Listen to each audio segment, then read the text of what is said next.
Hérna erum við með þá leikmenn Lilja Rut Hlynsdóttir og Andreu Mist Pálsdóttir.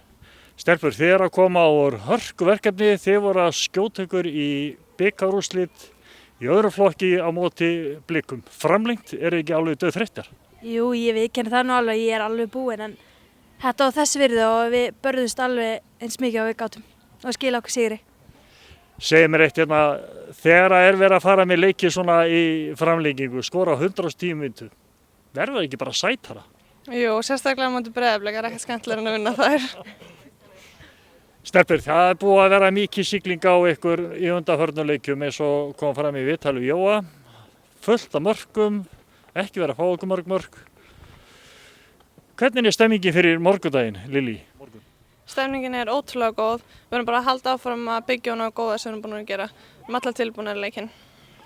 Segðu mér eitt, haldið þið að hafi einhver áhrif á Stjörnuna, það skutu sér nánast út úr baráttunum Íslandsmeistaratitil með að tapa á móti Blikum daginn? Nei, en ég meina, Blikar eru líka búin að vera rosalega góðir í sumar og þannig að þær eru svona að stefna á titil en Stjarnan er náttúrulega vængbrotnar en við ætlum samt að stefna sér.